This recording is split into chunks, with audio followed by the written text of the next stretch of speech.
अस्सलाम वालेकुम, welcome to Shahzad vlogs. Shahzad vlogs पे आपको खुशामदीद कहते हैं। हर दफ़ा मेरे चैनल पे आप नया मेहमान देखते हैं। इस दफ़ा हमारी खुशकिस्मती है कि हमारी मुलाकात हो रही है सुहेल सईद खान साहब से, जो कि एक एजुकेशनिस्ट भी हैं और एज अ आरजे भी हैं। आइए आपकी मुलाकात करवाते हैं। अस्सलाम वालेकुम। खैरियत से हैं? अल्लाह का शुक्र। आप कैसे हैं सर? अल्हम्दुलिल्लाह। सर बहुत शुक्रिया आपका, थैंक यू सो मच। आपने अपने स्केड्यूल से टाइम निकाला और हमें अपने कीमती वक्त में से कुछ आज मोती देने का फैसला किया। जज़ाकल्लाह। मैं भी बड़ा खुश हुआ आपकी आमद से। काफ़ी अरसे के बाद हमारी आपकी मुलाकात हुई और बहुत अच्छी मुफीद मुलाकात होती है हर बार। मुझे यकीन है कि आज भी कुछ आप हमसे जो चीज़ निकाल सकते हैं, जो चीज़ ले सकते हैं, मैं हाजिर हूँ। बिल्कुल सर। आपको पता है कि आपके जो फैंस हैं, आपके चाहने वाले हैं, वो बहुत पूछते थे कि आप दोबारा आपके साथ एक सेशन करें, बहुत कुछ आपसे सीखने को मिलता है। अल्हम्दुलिल्लाह कि मेरा ज़िंदगी सीखने और सिखाने में गुजरी और अब इस वक्त भी एक प्रोग्राम सीखो सिखाओ एक मिशन के तौर पर करता हूँ। लोग आमतौर पर उसको प्रोफेशन के तौर पर करते हैं, मैं मिशन के तौर पर। ज़बरदस्त। तो ये सिलसिला जारी है, ज़िंदगी का सफ़र। सर नए देखने वालों को हम बताते चलें और मैं चाहूँगा कि उनकी मालूमात में इजाफा हो कि किस तरह आपने, क्योंकि आप एजुकेशनिस्ट भी हैं, आपका मीडिया से भी ताल्लुक़ है, सोशल मीडिया से भी ताल्लुक़ है, आप पॉडकास्ट भी करते हैं, मल्टीपल चीज़ें करते हैं, भी सब बातें करेंगे आगे। तो किस तरह आपका आगाज़ शुरू हुआ, किस तरह रेडियो की दुनिया में आए, किस तरह एजुकेशन में माशाल्लाह आपका 30 साल का एक्सपीरियंस है, वहाँ से आप चलते 40 इयर्स का 40 इयर्स का एजुकेशन का और 4 इयर्स तो मेरा ये हो गया। 40 इयर्स का एक्सपीरियंस बहुत होता है एजुकेशन का। कैसे रहा ये सफ़र आपका? अब बस ऐसा कहना चाहिए कि इंसान के अंदर अगर बिल्ट इन मौजूद है, अगर एक सलाहियत लोगों को समझाने और एक्सप्लेन करने की या लोगों को माइल करने की, तो उस सलाहियत को दबाना नहीं चाहिए। मैं समझता हूँ एक बात जो मेरे बचपन में मुझे मेरे नाना मरहूम ने कही थी कि या तो ये मियाँ साहबजादे, मैं जब 4-5 बरस का था, ये कहा कि या तो ये वकील बनेंगे या एक माहिर उस्ताद बनेंगे। लेकिन वो बात मेरे दिमाग में कहीं कोने में जाके गायब हो गई। उनकी प्रेडिक्शन थी तो मैं वजाहत के साथ चीज़ को बयान करता था। किसी भी चीज़ को लेकर के चला तो वो पूरा का पूरा खोलकर बयान किया, या सवाल जवाब या बड़ों से पूछा तो पूरी तरह से मालूमात ली और ऑब्जर्वेशन का लेवल अच्छा था। ये कहना चाहिए थोड़ी सी बिल्ट इन हो गई मामला। फिर जब आगे चले हम तो हमारे जहन में था कि हम इंजीनियर बनेंगे, लेकिन या फिर हम आर्मी में जाएंगे, तो दोनों काम नहीं हो सके। तो हम इंजीनियरिंग के एक ऐसे शोबे में आए जो एसोसिएट इंजीनियरिंग है।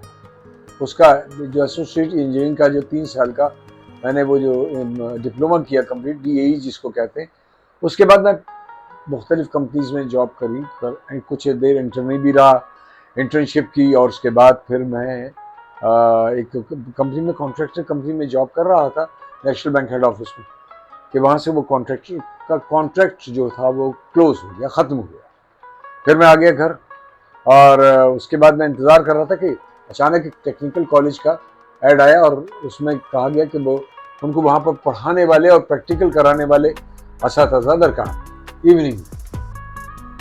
मैं चला गया। पाक अमेरिकन एकेडमी के नाम से था, यहाँ आज सोना लॉन है नासिराबाद में, इस जगह पर हुआ करता था। तो मैं यहाँ पढ़ाने जाना शुरू कर दिया। मैं 22 साल का था और मेरे स्टूडेंट 45 से 50 साल के थे। तो ये बड़ा अजीब-ओ-गरीब दुनिया थी, लेकिन शायद मेरे अंदर एक टीचर मौजूद था। और उस वक्त मुझे एक बात आई कि मेरे नाना ने या मेरी नानी ने उस वक्त मुझे कहा था कि तुम या तो उस्ताद बनोगे या वकील, क्योंकि तुम बात भी और जिरा भी करते हो और हुज्जत भी करते हो और एक्सप्लेन भी अच्छा करते हो। तो दोनों सलाहियतें उन्होंने जांच ली थी और वो बात मैंने कहा शायद आज ये वो मौका तो नहीं आ गया।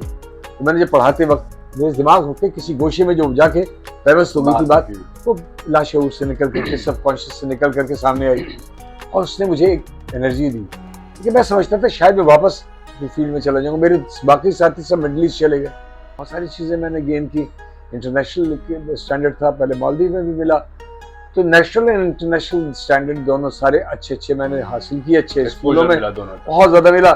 वापस आया तो हमदर्द यूनिवर्सिटी में अल्लाह ताला ने बड़ा अच्छा एक चांस दिया और वो director student and external affair, और साथ ही मेरा था एज ए डिप्टी रजिस्ट्रार। तो मैं का शुक्र अदा करता हूँ कि बेहतरीन अल्लाह ताला ने ज़िंदगी दी। लोग मुझसे पूछते ज़िंदगी के बारे में आपका क्या कहना है? मैं कहता हूँ ज़िंदगी बेहतरीन मेरी गुजरी और अल्लाह का शुक्र अदा करते करते बस अब मेरी आखिरी ज़िंदगी जो है ना वो सारी गुजरे शुक्र अदा करते, क्योंकि उसने बहुत ही आला रास्तों पर लगाया। सबसे अच्छी बात ये इज्जत और एहतराम अता किया। बिल्कुल, बिल्कुल। अच्छा, ये कामयाबी का सफ़र आप बता रहे हैं, यकीनन हमें और देखने वालों को, सुनने वालों को बहुत ज़्यादा जोश और जज़्बा और एक हाँ। उमंग मिलती है। अगर जी ये हाँ। चीज़ें मोटिवेशन है जो हमें जी हाँ, बड़ों से जी हाँ, सालों जी से हाँ, जी हाँ। मिलती है। अच्छा, ये तो बात हो गई एजुकेशन की, फिर एजुकेशन। आप आए आवाज़ की तरफ, और आवाज़ की दुनिया में। ना सिर्फ आवाज़ की दुनिया में, ना सिर्फ पाकिस्तान में, बल्कि पाकिस्तान से बाहर बैनुल-अक़वामी सतह पे आपके सुनने वाले, चाहने वाले आपके फैन्स हैं। अल्हम्दुलिल्लाह। तो आवाज़ की किस तरह आपने सोचा कि आवाज़ की तरफ आना चाहिए? और मुझे ये बताइए साथ-साथ कि आप एक प्रोजेक्ट पे काम कर रहे हैं, सीखो सिखाओ। हाँ, हाँ। वो उसके आगे क्या उसके साथ एम क्या है, उसके साथ मिशन क्या है जो आप लेके चल रहे मैं इंशाल्लाह मैं ज़रूर जी हैं? एफएम 88.6 या पे काम कर रहे हैं 88.6 या मैं उस हवाले से बात करूँगा। हुआ ये था कि एक स्पोर्ट्स प्रोग्राम था कल्बे मोहम्मद का, हमारे यहाँ से सिंध पुलिस एफएम का। उसमें एक बार मेहमान आया, उन्होंने फिर एफएम 101 पे प्रोग्राम करते थे, वहाँ भी बुलाया। उन्होंने कहा आपके साथ तजिया सुनने में मज़ा आया। स्पोर्ट्स मेरा शौक था, जो आता था मैं बयान करना शुरू कर दिया। तो वहाँ पर मैं 2 दफ़ा वहाँ गया, तीसरी मरतबा उन्होंने फिर मुझे बुलाया 88.6 पर। थोड़े दिनों में पता चला कि वो छुट्टी पर जा रहे हैं। मैं वैसे एक ज़हन में था बचपन में चूँकि रेडियो पाकिस्तान सुना करते थे, और रेडियो पाकिस्तान में एसएम सलीम और महमूद खामूदी, एसएम यूसुफ, ये इतने बड़े बड़े नाम मैंने और इनकी आवाज़ का उतार चढ़ाव सुना हुआ था। मैं समझता था कि कमाल लोग हैं, और मैं इनको बड़ा आइडियलाइज करता था। तो क्योंकि हमने उन सबको देखा नहीं था, हसन शहीद मिर्ज़ा है, तलत हुसैन है, ये सब आवाज़ें मैंने सुनी और उनसे लहजा और आवाज़ का उतार चढ़ाव बहुत कुछ सीखा। अब इस वक्त उतार चढ़ाव में अभी जो हमारे मौजूदा लोग हैं, उनमें कभी किसी वक्त बात करता सुनता हूँ तो मुझे लगता है कि मुनव्वर सईद, उनका अंदाज़ बहुत खूबसूरत है, लेकिन एक जुदागाना अंदाज़ नईम बुखारी का भी मैंने पाया, बहुत कमाल का। कुरैशूर, उबैदुल्लाह बेग, ये बड़े कमाल के लोग थे। तो इनकी आवाज़ें मुझे इंस्पायर करती थी। मैं कहता था कभी मैं भी ऐसे आवाज़ सुना पाऊँ। हुआ क्या कि वो प्रोग्राम मुझे बतौर मेज़बान दे करके मोहतरम कल्बे मोहम्मद चले गए, और फिर मैं 9 महीने वो उनका प्रोग्राम करता रहा स्पोर्ट्स का। तो जब मैंने कहा, जब वो वापस आए, मैंने उनको वापस दिया उनका प्रोग्राम, तो उन्होंने उनको प्रोग्राम उनको वापस दे दिया। स्पोर्ट्स 88 के नाम से है, अब भी होता है हमारे यहाँ। अब तो दूसरे दीगर आरजे कर रहे हैं। उसके बाद क्या हुआ कि मैं जाने लगा, उस वक्त के स्टेशन हेड ने कहा आप जाइएगा नहीं, हम आपको दूसरा प्रोग्राम देना चाहते हैं, क्योंकि हम आपको सुन रहे हैं, अच्छा लगा हमें। तो मैंने कहा बड़ी बात है, फबे वरना लोग कहाँ पूछते हैं। तब मैं मेहनत से मैं काम करने लगा, मैं सोचने लगा। अच्छा, एक बात ये तय है, जिस काम को करता हूँ उसके अंदर सोचता बहुत हूँ। आज की जो प्रोग्राम किया उसके बारे में पूरा एनालिसिस रात तक मैं कर लेता हूँ। आज की जो कमियाँ खामियाँ थी, अगर इंसान अपने काम को ढंग से नहीं करता, अगर उसका अंदाज वो नहीं आता, तो फिर आगे बढ़ने के चांसेस कम होते हैं। फिर वो प्रोग्राम उन्होंने मुझे कानून पर दिया। मैंने अपने एक दोस्त की मदद ली, वो कई बुकला को लेकर आए। 2 घंटे का प्रोग्राम होता था, कानूनी रास्ता। वो मैंने तकरीबन कोई 3 महीने किया। नए स्टेशन हेड आगे करने के साथ आप अपने फील्ड का आप हैं, एजुकेशन की, आपको छोटे से दायरे में मत बंधो, कानून के दायरे में आप एक बहुत बड़ी वाइड एंगल एक प्रोग्राम लेकर आए, जिसका जाविया बहुत वसी हो। सही। वो प्रोग्राम फिर मैंने एक बनाया, उसका प्लान कि हम अपनी मिजाज, पेशे, तालीम और तरबियत, घरेलू ज़िंदगी, पेरेंटिंग, और साथ में पेशावराना रहनुमाई, ये सब मैंने टारगेट रखे, और इस पर मैंने सोचा कि इस पर कैसे प्रोग्राम किया जाए। तो उस पर नुक्ता नज़र मैंने कहा लोगों का लाऊं, लेकिन अब नाम नहीं समझ में आ रहा। बैठा हुआ था, मैं बना रहा हूँ सारा कुछ, और चूँकि वो मेरी पूरी तख्लीक मेरी है, बयान करते हुए थोड़ा अच्छा खुशी महसूस होती है। तो उसमें क्या हुआ कि एकदम एक फ्लैश आया कि बचपन में क्या चीज़ पढ़ते थे ज़्यादा शौक़ से, तो हकीम सईद साहब का नौनिहाल जागो जगाओ पढ़ा करते थे, उसको बहुत शौक़ से। उससे बड़ी चीज़ें इंस्पिरेशनल होती थी, हालांकि बड़ी खुश्क लगती थी। हमें तो कहानियाँ खरगोश की और उसकी कहानियाँ पढ़ने के शौकीन थे नौनिहाल में। चीज़ आई कि उसमें जागो जगाओ कम से कम हमने साल भर के बाद पढ़ना शुरू किया था नौनिहाल की रीडिंग के बाद। तो हमारा मुस्तकिल बहुत जवानी तक चलता रहा नौनिहाल का पढ़ना। आज भी पढ़ता हूँ, कभी मिल जाता है मुझे। तो जागो जगाओ से मैंने कहा आगे क्या बात होती है। आपने जाग गए, जगा भी दिया, अब क्या करें? तो सीखो और सिखाओ। वाह। अगली कंटिन्यूशन हकीम साहब की, मैं हकीम साहब की स्टेप पर पैर नहीं रख सकता। जागो जगाओ बहुत बड़ा मिशन है, वो प्रोजेक्ट बहुत बड़ा है। मैंने सीखो सिखाओ का एक बाकायदा मिशन बनाया और उसमें शौक पैदा करना शुरू किया। याद रखिएगा, जब कोई आप काम शौक से करते हैं वो पेशा आपके लिए जन्नत बन जाता है। वहाँ काम करना वहशत नहीं होती। जब मैं जाता हूँ तो मुझे लुत्फ आता है, यानी बात करना मुझे आसान लगती है। तो मैं वो मुसलसल फ्लो में चलता चला। 4 साल हो गए, अल्लाह का शुक्र है, तो इस ब्रॉडकास्टिंग की फील्ड से, और ब्रॉडकास्टिंग की फील्ड से ही एक आवाज़ की दुनिया में और गया, जिसका बाद में जिक्र करूंगा। मैं यहाँ तक जो जर्नी है वो तो आपके सामने आए। जी, ज़बरदस्त हो गया।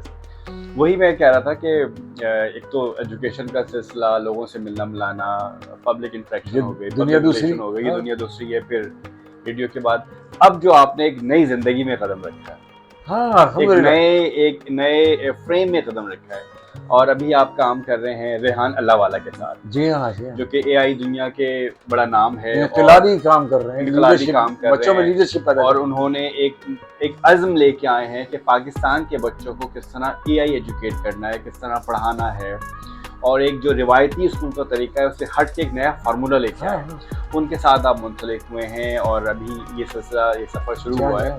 वो बताएं कि एआई की दुनिया कैसी है और बच्चों के लिए क्या नया लेके आए हैं। बड़ा कमाल है।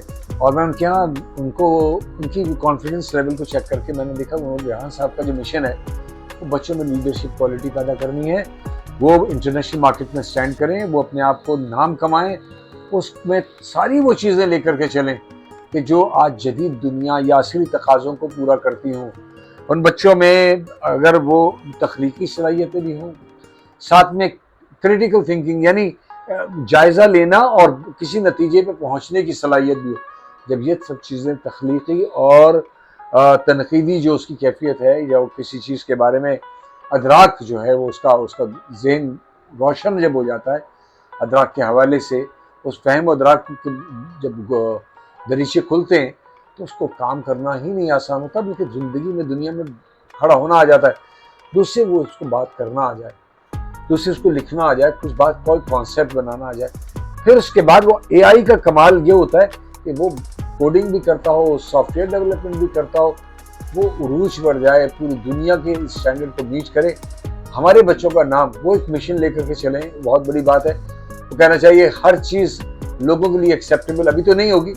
अभी 4 साल हुए हैं, इन 4 साल में उन्होंने बहुत बड़ा काम कर डाला है। मैं ये चाहूँगा कि मैं उनके साथ लॉन्ग रन में उनको अपनी जो सलाहियतें, जो तजुर्बात हैं वो सारी उंडेल कराऊँ, लेकिन मैं खुद भी अपने आप को ट्रांसफॉर्म कर रहा हूँ उनके सेटअप में, क्योंकि वो दुनिया दूसरी है। वहाँ किताब कापी की दुनिया नहीं है, वहाँ बच्चों की तहकीक की दुनिया है, सीखने की दुनिया है, बात करने की दुनिया है, और कॉन्फिडेंस लेवल आ रहा है। और वो अपने माँ बाप को भी तैयार करते हैं, उनके माँ बाप को भी तैयार कराना उनकी जिम्मेदारी है, उनके माँ बाप की इन्वॉल्वमेंट चाहिए। कई वालदा उनकी, मैं अभी कल 1-2 दिन से पॉडकास्ट कर रहा हूँ एडमिशन के हवाले से, तो बड़ा अच्छा उन्होंने सिस्टम किया कि वहाँ पर बच्चे अपने वालिदैन को पढ़ा रहे, वालदा कह रही है मैंने बहुत सारी चीज़ें सीखी है, तो मैं बहुत मुसलसल अपने बच्चे से सीखती हूँ, और मैं बच्चों के साथ नज़र भी रख रही हूँ कि ये हो क्या रहा है, बच्चा कहाँ जा रहा है, कितना सीख रहा है। तो उन बच्चों के वालिदैन को तैयार करना, यानी एक चीज में कई घर के कई अफराद भी तैयार हो रहे हैं, बहुत बड़ा मिशन है। दूसरी चीज ये है कि उन्होंने एक इनकलाबी कदम उठाया है। आज तक कभी कोई तालीमी इदारा वालिदैन के पास नहीं भेजता कि जाइए एडमिशन के लिए, उनसे पूछिए कि आप एडमिशन के अहल हैं। हमने एडमिशन का पॉलिसी, उन्होंने पहली मरतबा ऐसा इनकलाब लाए हैं, एडमिशन किसी भी कैंपस से नहीं मिलेगा, वालिदैन के थ्रू आइए। किसी बच्चे के हमारे वालिदैन में से किसी से बात कीजिए, और वो वहाँ से आप उनसे सीखिए कि यहाँ कैसे तालीम दी जाती है, वो तालीम का अंदाज आपको समझ में आ जाए। और तो इनसे एक रेफरल कोड लीजिए, उस पेरेंट से उनका नाम लीजिए, उनका रेफरल कोड लीजिए और आ जाइए, हम आपका फॉर्म फिल कर देंगे। वरना कौन अपने पेरेंट्स के हवाले करता है, क्योंकि उनके अपने अंदर कॉन्फिडेंस ही नहीं होता कि मेरा ये पेरेंट जो है बुराई ना कर दे। वो तो कमाल ये है कि पेरेंट्स जो है वो खुश हैं। शुरू में मुश्किलात होती हैं उन बच्चों को कि उनके लिए कि वो कूप अप नहीं कर पा रहे होते कि जी वो उनके वालिदैन, बच्चा तो कूप अप कर लेता, क्योंकि उनका जो करिकुलम है ना वो कमाल का, जिस अंदाज में बनाया है। और उनके यहाँ बच्चों की ये सलाहियत है कि बच्चे पूरी की पूरी कमांड लेकर के बच्चों को ही पढ़ा रहे होते हैं, और वो बच्चों के साथ ही इन्वॉल्व होते हैं। यानी ये नहीं है कि बच्चे पढ़ रहे हैं और उनको जो है वो देखने के लिए अलग से उस्ताद रखे जाते हैं। वहाँ टीचर्स नहीं है, फैसिलिटेटर्स हैं। ये हैरान कुन कॉन्सेप्ट ही नया है, कॉन्सेप्ट ही नया है। ये बस सारी चीज़ें, पर कहने का मकसद ये है, मैं चाहता हूँ कि मैं भी सीखने के इस अमल से गुजरूँ और लोगों को बता सकूं। तो मैंने आज आपके पॉडकास्ट से कोशिश की कि चली जाए बात, बिल्कुल। अगर किसी को रुजू करना है तो वेल एंड गुड। अच्छा सर, वही हम अभी बात कर रहे थे कि हमारा एक रिवायती निज़ाम चल रहा है एजुकेशन का। जी हाँ, जी वही अंग्रेजी की किताब, वही उर्दू की किताब, वही हिसाब की किताब, वहाँ पे एक सिनेरियो डिफरेंट है। तो आप क्या समझते हैं कि अगर इस रिवायती स्कूल का जो निज़ाम है उससे हट के अगर हम आते हैं इस तरफ AI की तरफ, और ख़ासतौर पे रेहान अल्लाह वाला के स्कूल या जो मैकेनिज्म है, जो स्कूलिंग सिस्टम है, जो AI सिस्टम है, जी बिल्कुल, उसके साथ अगर डेवलप होते हैं, उसके साथ मर्ज होते हैं, तो बच्चों का क्या फ्यूचर होगा? बच्चों का फ्यूचर बड़ा शानदार है वहाँ पर। देखिए मैं एक बात बताऊँ, 4 साल का उन्होंने पूरा एक प्लान बनाया हुआ है। 4 साल में बच्चा इतना ग्रूम हो जाए कि वो अपनी लर्निंग भी करे और अर्निंग भी करे, क्योंकि अब अगला हिस्सा वो जब फाउंडेशन सीख लेता है, लेवल 1 में आता है, लेवल 1 के आखिरी साल में वो लोग कहते हैं भैया लेवल 2 में या लेवल 1 में ही शुरू कर दे वो अपनी आमदन का जरिया। लेकिन इंटरनेशनल मार्केट में वो अपनी एक नई कम्युनिटी डेवलप करे, कोई एक चीज़ में महारत हासिल करे, उस चीज़ का माहिर होने के साथ साथ इंटरनेशनली लोगों के साथ कनेक्ट हो, वहाँ से बाहर से बिजनेस लेकर आए पाकिस्तान। उनका कहना यह है कि जब बच्चा वहाँ से जाए तो तकरीबन $2 मिलियन का मालिक हो 4 साल के बाद, उसकी अपनी गाड़ी हो, उसका अपना सारा सेटअप हो। यानी वो 4 साल के बाद वहाँ से जो निकलते हैं, उसके बाद यूनिवर्सिटीज़ में भी 18 20 साल लग जाते हैं इस तालीम के बाद। उसके बाद फिर भी वहीं खड़े होते हैं, उनसे बात ही नहीं हो रही होती है, इंटर्नशिप पे चले जाते हैं थोड़ी सी पैसों के वजह से। वो कहते हैं यही सब कुछ करके ये 8 साल के अंदर यहाँ से जाए, जब बच्चा 8 साल का बच्चा लिया जाए, 16 साल का होकर के निकले, और उसके बाद हायर एजुकेशन अगर हासिल करना चाहता है नो प्रॉब्लम, वहाँ पर GED की तैयारी करा देते हैं। जनरल एजुकेशन डिप्लोमा कहलाता है GED। इसमें 4 पेपर हैं, वो अगर बच्चा दे लेता है और वो ऑनलाइन होता है, USS एग्जाम होता है, वो आपका इंटरनेशनली एक्रेडिट है, मुस्तनद है, वो किसी भी यूनिवर्सिटी में दाखिला प्रोफेशनल एजुकेशन में ले सकता है। और कमाल ये कि क्लास की बेस उसकी बनी हुई होगी, उसको सॉफ्टवेयर इंजीनियरिंग में कौन नहीं लेगा, सेकंडों में लिया जाएगा। तो जब ए लेवल या इंटरमीडिएट जब वो पास है तो फिर उसमें कमी क्या रहेगी, सब कुछ हो गया जो इंग्रेडिएंट्स चाहिए थे। लेकिन 16 साल 17 साल की उम्र में तो ए लेवल पास कर चुका होगा, जबकि हमारे यहाँ 19 साल में हो रहा है। 19 साल में हो रहा है। ये ज़्यादा अर्ली है, ये ज़्यादा बेहतर है, ये रास्ता अच्छा है, सही, आसानी का और आसानी का। तो मैं ये कहता हूँ इसमें बड़ी सारी चीज़ें। एक आपके यहाँ से आपकी बात रह गई आवाज़ की दुनिया के हवाले से, वो ये था कि हमारे यहाँ से रिकमेंड कर दिया हमें उर्दू 1 चैनल पर भी, तो हमने वहाँ वॉइस ओवर भी किया। आप हैरान होंगे एक एजुकेशन का आदमी वॉइस ओवर कर रहा है, जो तुर्क और ईरानी ड्रामे होते हैं, वॉइस ओवर आर्टिस्ट। हालांकि मेरा आर्ट से कोई ताल्लुक ही नहीं था। अब चूंकि ये वो रेडियो में मैं बोल रहा था FM पर, और हमारा प्रोग्राम तो सुनने की नहीं देखने की चीज़ भी है। आप लोगों ने देखा होगा हमारा प्रोग्राम सोशल मीडिया पर देखा जाता है, लाइव देखा जाता है, 50 मिनट लाइव, हाँ जी लाइव वीडियो होती है, उसके बाद उसी पे रिकॉर्डेड रखी रहती है। वो बात हुई और वहाँ से हमारा सफ़र, एक नए सफ़र का आगाज़ हुआ। मैं चाहता हूँ पूरी थोड़ी छोटी स्टोरी पहुँच जाए अब तक, और वहाँ पर मैंने ये सिलसिला वॉइस ओवर का किया। बड़े सीरियल मिले, बड़े बड़े सीरियल मिले और उनमें बड़े बड़े कैरेक्टर मिले। तो मैंने कोरलोस उस्मान में भी किया, और सुल्तान मोहम्मद फातेह का सीज़न 1 भी किया, और कोरलोस उस्मान के सीज़न 5 और 6 किए। तो ये सिलसिला मेरा वहाँ पर काफ़ी, और कई सीरियल्स किए, तो वो भी एक दुनिया थी। लेकिन हालांकि मैं ये कहता हूँ जब मैं रिटायर होने के बाद ट्रांसफॉर्म हो सकता हूँ, तो आप क्यों नहीं हो सकते? आप भी कोशिश किया कीजिए, मल्टीटास्किंग बने। कोई अगर सलाहियत अंदर छुट्टी हुई है उसको इस्तेमाल करें, यकीन कीजिए खुशी होगी आपको भी, और उससे फ़ायदा भी सबको होगा, और सबको इंस्पिरेशन भी मिलेगी। बिल्कुल। अरे सर, एजुकेशन के फील्ड में भी आपका ताल्लुक है, आप रेडियो भी करते हैं, वॉइस ओवर आर्टिस्ट भी हैं, इंटीरियर डिजाइनिंग भी। इंटीरियर डिजाइनिंग भी है, तो ये सारी चीजें कैसे मैनेज करते हैं? कुछ चैलेंजेस आते हैं आपको, कैसे मैनेज? सफर बहुत तवील है ना, तो सीधा चीजें इकट्ठी हो गई। लगता है ऐसा नहीं है कि ये एक 1.5-2 महीने में नहीं हुआ है। सफर बड़ा तवील है। सफर तवील होने की वजह से हर चीज वक्तन फवक्तन, जो चीज मुझे मिली पढ़ने को मैंने पढ़ ली। जो चीज सीखने का मादा अगर आप में ज्यादा है और आप ऑब्जर्व ज्यादा करते हैं किसी चीज को चलते चलते, ये बड़ी अच्छी बात है। मैं बचपन से साइन बोर्ड बहुत गौर से पढ़ता हूँ। मैं बिला वजह तो अच्छा साइन बोर्ड दोहरा रहा हूँ, नहीं ये साइन बोर्ड पढ़े जा रहे हैं भाई, इनको पता नहीं क्या दिमाग खराब है। लेकिन वो दिमाग की खराबी जो थी ना बड़ी काम देती है चलते चलते। और एक किताब का मुताला, मैं आज भी कहूँगा, जब आप किताब का मुताला करते हैं तो बहुत सारी चीज़ों का शौक जो है ना अंदर से बंदा ये कहता है कि मैं कर सकता हूँ, चलो ये ट्राई करते हैं।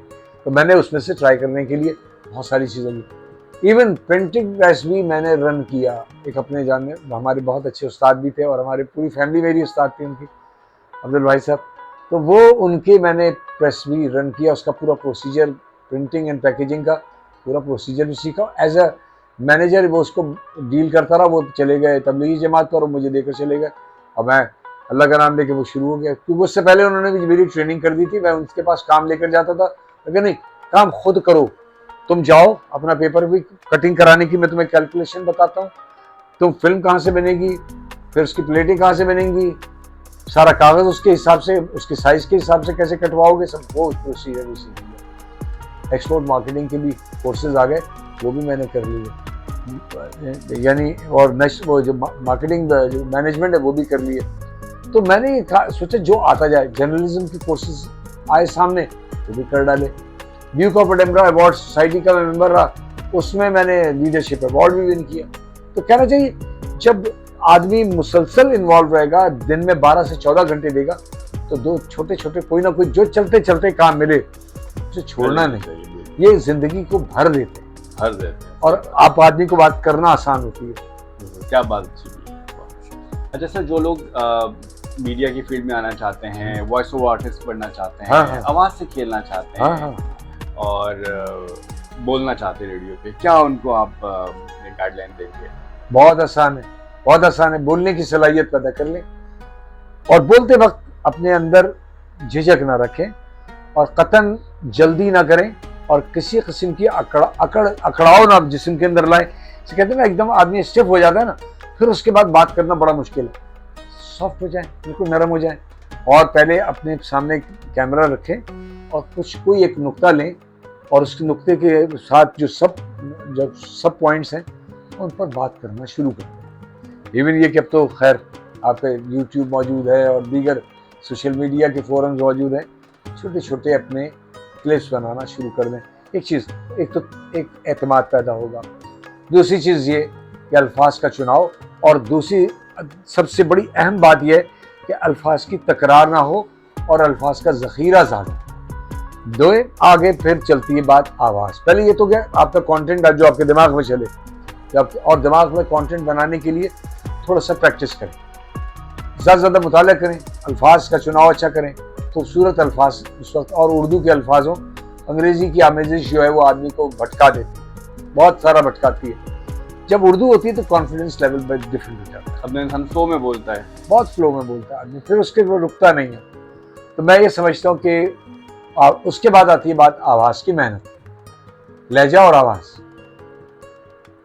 अगर आपके पास आवाज़ नहीं बनती तो उसको आवाज़ को बनाने के लिए कुछ एहतियात कर लें, खट्टी चीज़ों से, ठंडे पानी से थोड़ा सा परहेज कर लें, बैठ भी है उसको। दोम ये कि ये समझ लें कि आवाज़ के 3 पैमाने हैं, एक हलक है, दूसरा सीना है, तीसरा पेट है। अगर आप जैसे अब मैं पेट की तरफ से बात कर रहा हूँ तो बिल्कुल आवाज़ मेरी मुख्तलिफ हो जाएगी। उस आवाज़ को आप बनाएं रोज़ाना, और इसका एक रियाज है, आवाज़ का एक रियाज है। बाकायदा आवाज़ को अंदर से निकालिए और बाहर निकालिए, नाक के ज़रिए, और नाक की सांस, और इसका बैलेंस है पूरा। यूट्यूब पे बहुत सारे ट्यूटोरियल पढ़ें कि आवाज़ आप कैसे बेहतर कर सकते हैं। खाने में काली मिर्च का इस्तेमाल हर खाने पे छिड़क कर करें, गला आपका बहुत क्लास का रहेगा। ठंडे पानी से परहेज कर लें, आवाज़ का रियाज करें, आवाज़ का रियाज करें। फिर जब आवाज़ बनना शुरू हो जाए फिर आप रेडियो की तरफ आइए, बहुत अच्छी और बस एक बात का ध्यान रखिएगा, लहजा किताबी ना हो, पढ़ने वाला ना हो, लहजे में उतार चढ़ाव, मिठास, और कहीं बात चौंका देने वाली और कहीं एनर्जी से भरी हुई, कहते हुए एकदम एनर्जी में आए कि मैं हूं आपका मेजबान सोहेल सईद खान, तभी अंदाज बदल गया, ये एनर्जी आ गई, ये एनर्जी लेवल पे लिया। लेकिन उसके बाद प्रोग्राम लेकर हाजिर खिदमत, सीखो सिखाओ।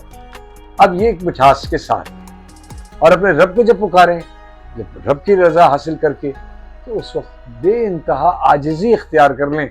उसके बाद सब चीज़ें तरतीब में मेरा रब करके दे देगा और आप पूरा का पूरा पॉडकास्ट, पूरी ट्रांसफर, वो जो आपकी ट्रांसमिशन आप करके निकले। बड़ा ज़बरदस्त फार्मूला बताया आपने। क्या अच्छा सर, हम बात कर रहे हैं आवाज़ की, रेडियो की, एजुकेशन की, और एक सवाल किताब के हवाले से ना हो तो ये शायद ज़्यादती हो जाएगी। जी जी।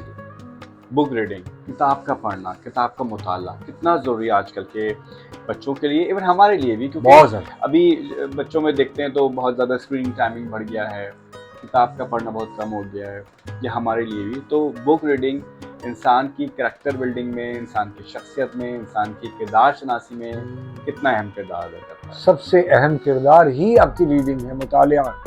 अब मैं 6 वर्ष की उम्र में पहली मरतबा लाइब्रेरी गया था, लेकिन 4 वर्ष की उम्र में मैंने बाकायदा रसाइल पढ़ना शुरू कर दिया। 6 वर्ष की उम्र में स्कूल भी गया हूँ और पहली मरतबा पब्लिक लाइब्रेरी का भी शक्ल देखी 6 वर्ष में। और पहली कहानी जो थी ना, वो थी कछुआ और खरगोश की, जो आज भी बड़ी मशहूर है।